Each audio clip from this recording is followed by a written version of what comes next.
I wanted to make my own Spiderman short film using Blender and Vinci Resolve, both free softwares, and here's what I did. In general, my main rule was to use real footage for the environment and combine it with CGI, instead of creating entire CGI scenes that would look just fake. This makes the result more realistic and the render times very fast. A lot of camera tracking is involved in the process. The idea was to make Spiderman fight MechaGodzilla, but there was one big problem. I suck at character animation. For decades, I've mostly focused on destruction simulations in Blender. Luckily, this video has a very special sponsor, Rokoko, a company that makes motion capture equipment. I finally got to use a technology I've seen for years. Now I can animate characters and do it pretty fast. So I called my old friend Davide. We both have a long history with parkour, so this was the perfect chance to use those skills. We recorded movements around the city, and watching Spiderman move live on the computer was a lot of fun. I didn't use everything we recorded simply because my original project was way too big.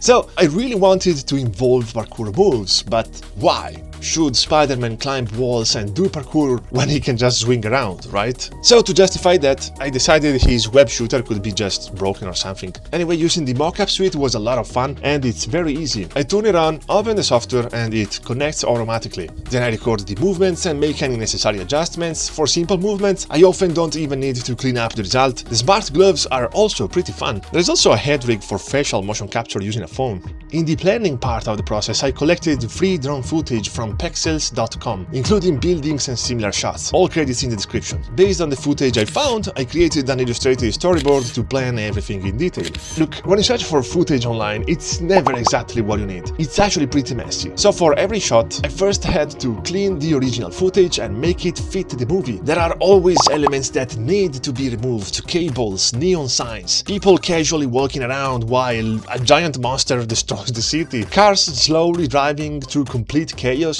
Really? In some shots I made a set extension to make the location feel like a bigger city. Overexposed skies everywhere, so I had to replace many of them. Replacing an overexposed sky can be as simple as using a luma key in DaVinci, eventually with some extra masks if necessary. And pigeons! Oh my god, whenever you find the perfect shot, I promise you, there is always gonna be the pigeon in the way. The process of removing unwanted elements from footage is called creating a clean plate. I've made several tutorials about it on my Patreon, link in description. For many shots, I projected the edited footage onto simple geometry. You can do this sort of stuff using the UV project modifier of Blender, or the Ian Hubert compify tool, which is even better because it doesn't need extra geometry. This allowed realistic interactions with lights and shadows and basically gave me windows reflections for free. Windows are usually darker or brighter compared to the rest of the building, which makes them very easy to isolate and use for reflections. This gives you a realistic building with very basic geometry. Now for my favorite part, the destruction shot. A clean plate for a destruction scene isn't just about removing unwanted elements. You also need to rebuild whatever will happen behind the building as it breaks apart. For the simulation, I made it more detailed in the areas closer to the camera. The side of the building doesn't even have any glass because it wouldn't be visible anyway. This saves a lot of unnecessary processing power. I also used a strategy that lets me push Blender beyond its usual limits with destructions. First, I simulated only the walls without windows or anything else. Then I baked the simulations to keyframes and deleted these thousands of constraints used for the walls, because we don't need them anymore.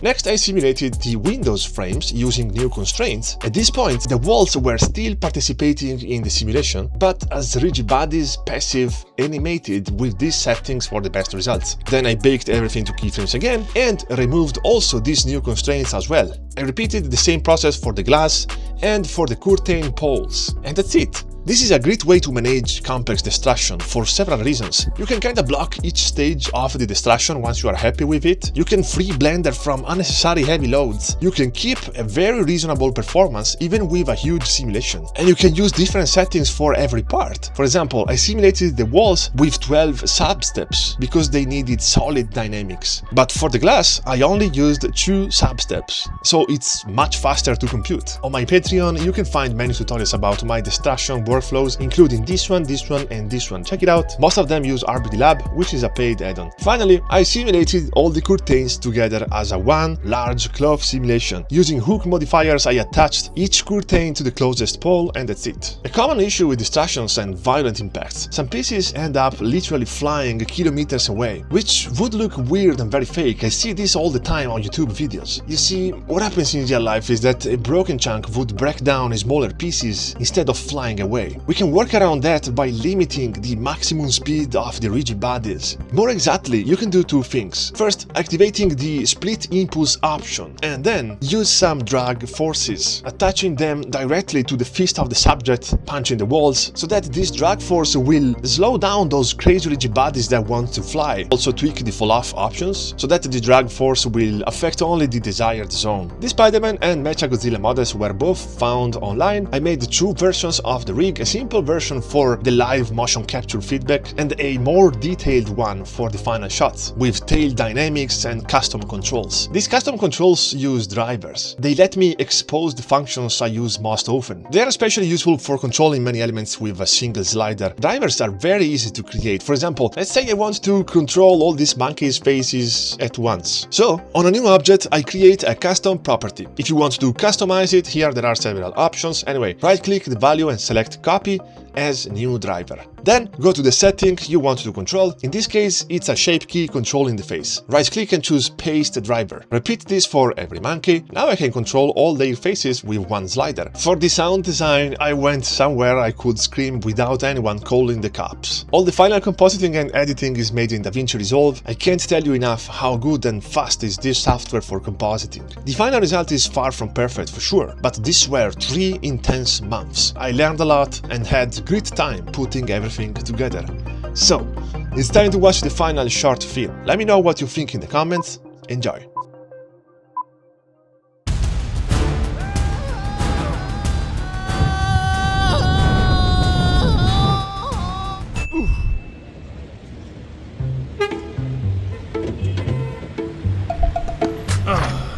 All right.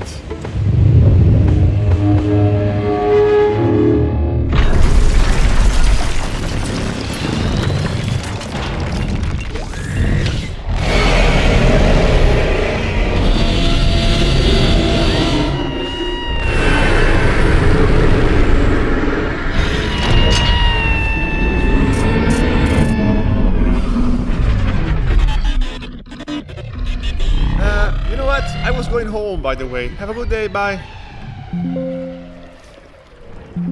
I mean... What the? Come on, you can't do this now, come on! What? Oh... No. No, not now, come on! You've got to be kidding me!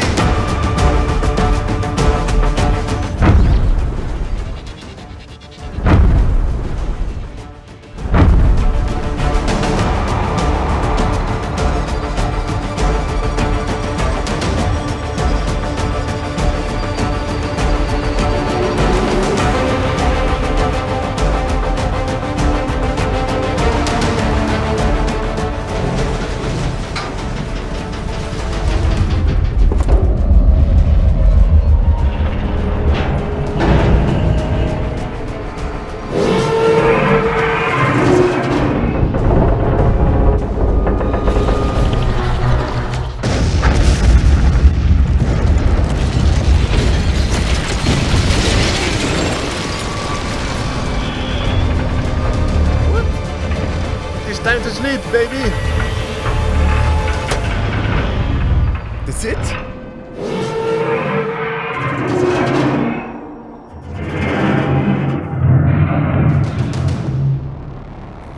Woo-hoo!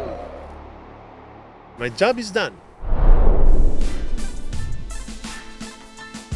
Oops.